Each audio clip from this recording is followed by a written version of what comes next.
Good morning. This is Kelley Hobart from Alpaca Direct, and I'm here talking about my Tsubaki pullover by Hiroko Fukatsu. Isn't that cool? I'm still working on knitting mine, but I totally love these extra large cables. So here's what mine looks like. Okay, and this is like super, super wet. So if it looks super drapey to you, it's because it is. It is super wet. I was trying to get everything to iron out a little bit better so you could see some of the detail. And so I'm really enjoying this project. What I wanted to talk about today is it has this wonderful zip up technique. It's kind of like knitting your seams together and with a little bit of, I'll see if I can pull it. Do you see what I'm talking about? Can you see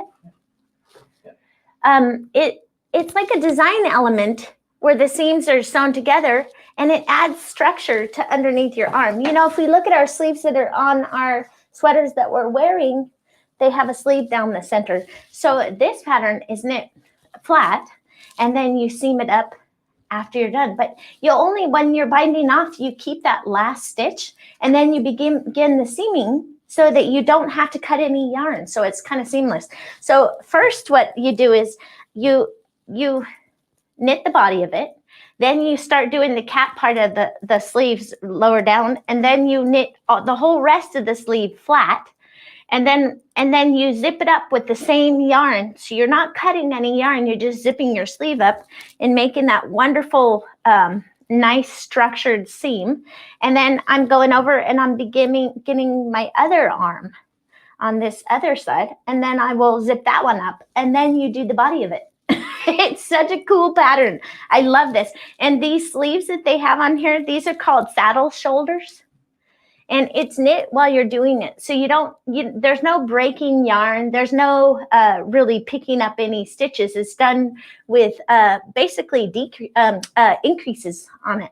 And a little bit of decreases, but mostly increases. And so it's a really neat way to do a pattern. So as we're going along, don't forget to tell us where you're from. If you have a pattern that you like, if you can tell us the name of it or maybe show us a picture, you'll be entered to win our weekly prize. And it gives me great ideas for Technique Tuesday because I love getting inspiration from other people because you might have seen something that I haven't, and that's totally fantastic. And don't forget to press that like button and share with your buddies so we can all learn together. And as I'm going along, if you think of something that would help other people or maybe make it a little better, something that's a little different, go ahead and post that in the comment section. And then you get entered to win little prizes. We have prizes every week. So for this last week, we had the yarn cozies, and they chose these cute little flowers.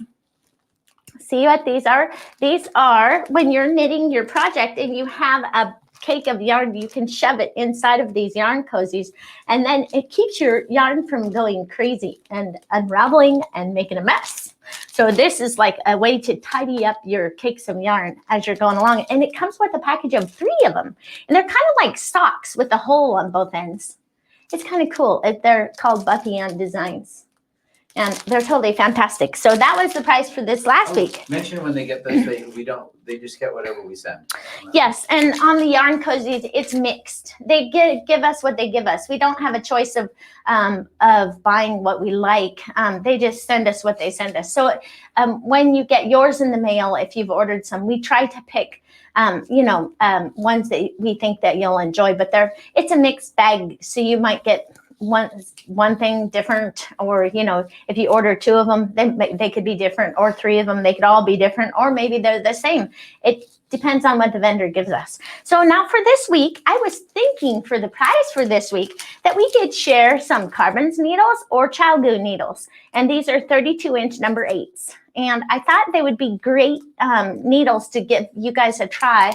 And these Knitter's Pride Carbons have the carbon fiber in the center, and they're very similar to wood. They feel like wood, and but they have that nice metal point that is a lace tip. I really like these Carbons. They're nice. And then Chalgu red lace. I love the cords. These cords do not have memory, which means when you lay them out on the table, they lay flat. They don't cause a lot of problem. So see, like this one, okay, so this has been used a million times. And when I roll mine, I roll them really tight like this and put them in my bag. Probably not the best way in the world to store them, but it's the only way that I know how. But if you look at these and you're knitting along, do you see how they lay pretty flat? They're kind of nice to knit with because they're not always getting in your way. And so it's wonderful, the cords from the Chao. So you guys help me choose whether we should send out the carbons or some red lace for next week's prize. So I thought that would be a great idea. Carbons that you really like those? What was the things you liked most about the carbons? I was just talking about the carbons. What I love about the carbons is it has the feel of wood. And it's very strong and sturdy, kind of a smooth finish, a warm touch to your hands. So maybe if you have arthritis or something like that and you don't like the feeling of the cold metal in your hand, the carbons are a great choice. And not only that, the carbons have that metal tip on them. So they have like a lace tip on the end. And so they don't have a wooden tip. Like a lot of wooden needles would have a wooden tip as well. And they're... For me, they seem like sometimes the wooden needles slow you down a little bit. You can knit a little faster with the metal tips, which I'm all about being able to get projects done so I can go on to the next one. So it's like the best of both worlds. It's like wood handle, but metal tip. Yeah, yeah, it's super nice. I really like those needles. I enjoy them a lot. And so anyway, I'm still working away on my sweater for this week. And this designer was the one that designed the Hit of Tude cardigan. It's a cardigan. It's a button up. And you can find it on Ravelry. It's like a $2 pattern or something. But there have been like thousands and thousands of people have knit that actual pattern. So she's a very well-known designer and she does things a little differently. And her instructions on her patterns are very clear. And this is a paid for pattern that can be found on Ravelry.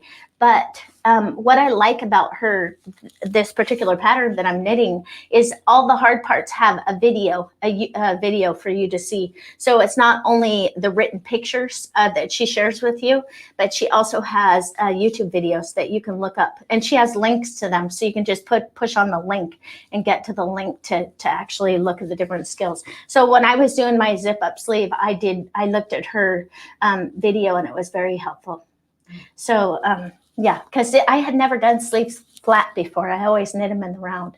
But I think that having a little bit of structure on the bottom of that sleeve gives you a more formal looking sleeve that looks kind of dressy looking. So I really like that. Anyway, let's take a look and see if we can. Yes, I will need my needle. I am going to show you this zip up seam, and I knit this little tiny sample so that we can take a look at that. I think I saw a note from Paula. She was asking maybe for another one. I'm not sure, to slowly show a K1B.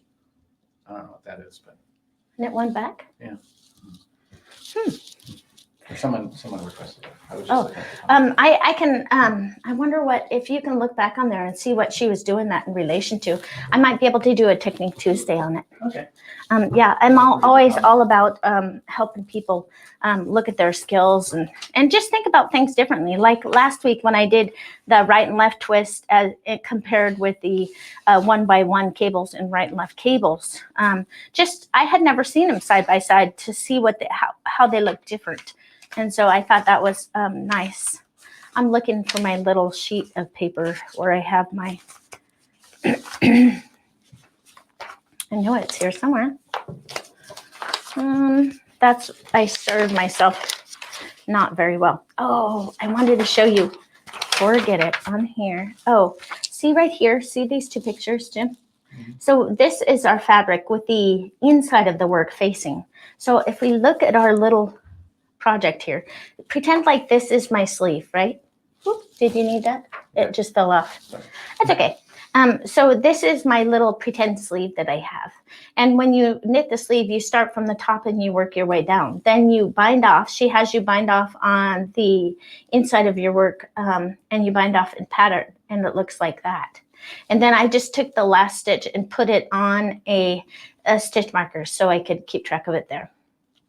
And so what she wants you to do, according to her instructions, is you would take your sweater and put it this way. and she wants you to, you're going to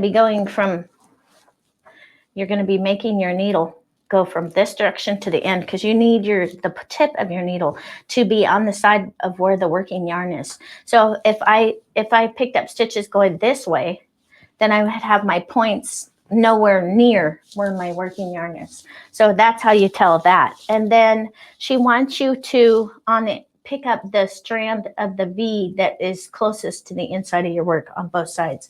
So, and another thing you want to keep track of is, as you're picking up these stitches, you want to make sure you have the same amount. So one of the sides will be 1 stitch short because the working yarn is only on the one side. So let's look, and I'm picking up every single stitch. And remember this last one right here. So now we have 3, 6, 9, 10, 11. Then I will hold that thought right there and grab my other needle tip, and try not to dump them all on the floor. Sorry, I'm trying to get it so it's untwisted. All right. And then I'm going to be going around this way. So I will, again, working up toward my working yarn, because we're going to be using that working yarn to knit with. So we need to be working up to where that is. I don't know what this strand is right here. It kind of got funny looking. All right. So, but if you look here, you have continuous knit stitches and they're completely straight all the way down. And then if you look at the other side, I'm looking at this one, how 3, 6, 9, 10, 11. Yeah, this one's just a little tiny bit baggy. But you look right here and you see how you have continuous stitches on that side too, right? So then what you need to do is you need to take that your working yarn and get it back on your needle, right? And then you can take off this one. All right. Then I need to find my little tiny sheet that told me the little recipe for, I know it's here somewhere. Aha, zipping up my seam. So it says pick up and knit 1. So what they want you to do is she wants you to pick up a stitch right where on this left-hand needle, to go through the bottom of the 2 strands and then pick up a stitch. Okay. And then what she says is tighten that up. Okay. And then you bind off 1. Okay. Then let me see, left needle, pull tight, bind off 1.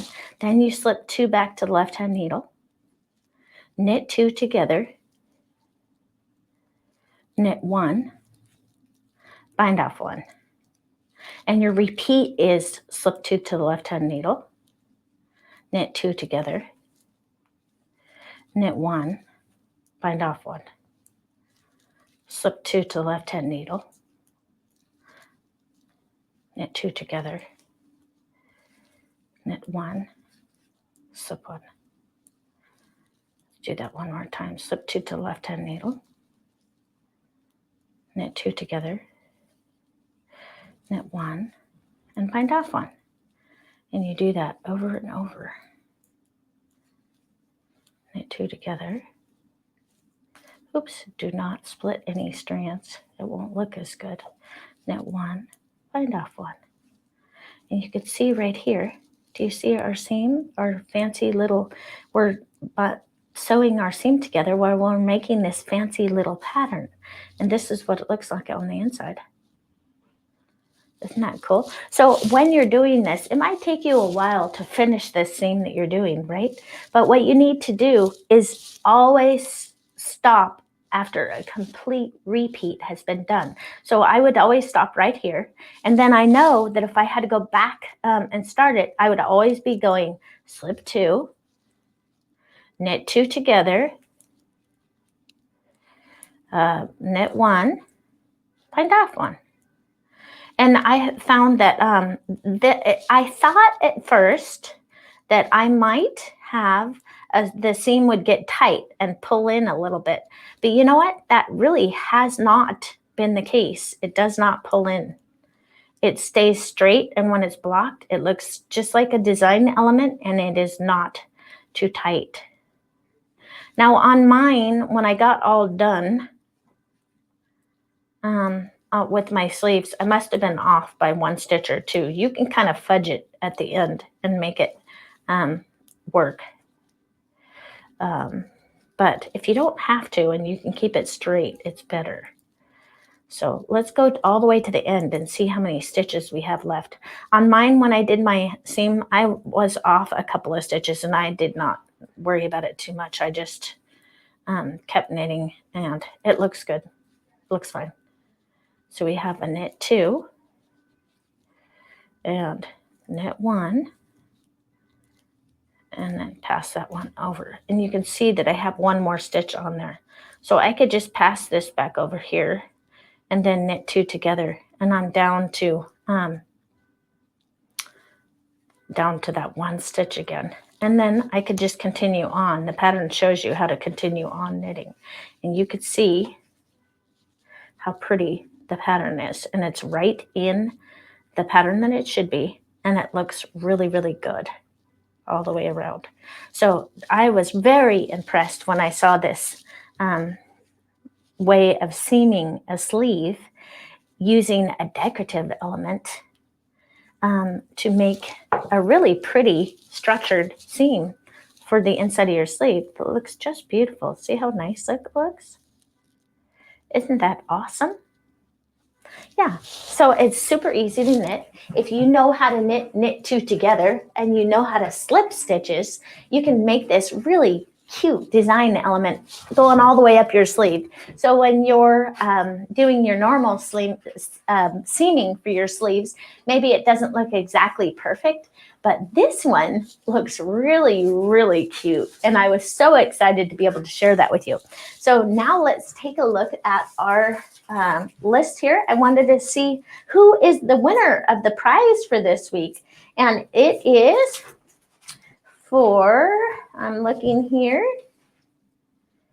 Oh, Susan Eastler. Congratulations. You won yourself some yarn cozies. Susan, all you have to do is contact us at Alpaca Direct. It's www.alpacadirect.com and give us your shipping address, and we can get these lovely yarn cozies out in the mail to you. I haven't seen one person who has ever used these and not enjoyed using them. They're so cute, and these are kind of Easterish, so they're totally fantastic. And for the rest of you out there, don't forget to vote whether I should send some carbons out in the mail or some chogus. And we can get those in the mail for the winner for next week. And I think that I'm going to be doing a baby hat. I don't have the name of it in front of me right now, but I do have the yarn downstairs, and I'm ready to go for that project. So you will be able to see that next week, and hopefully I'll be wearing my sweater. That would be awesome. And you guys, don't forget, if you have any questions at all, you can post comments in the comment section. Let us know what you think. Maybe you have a different way of seaming that's decorative that is also fantastic for sleeves. We'd love to hear your ideas, and we can share them with our fellow listeners out there and fellow knitters, and we can all learn together. So I hope you guys have a great week. You take care, and I will see you next Tuesday.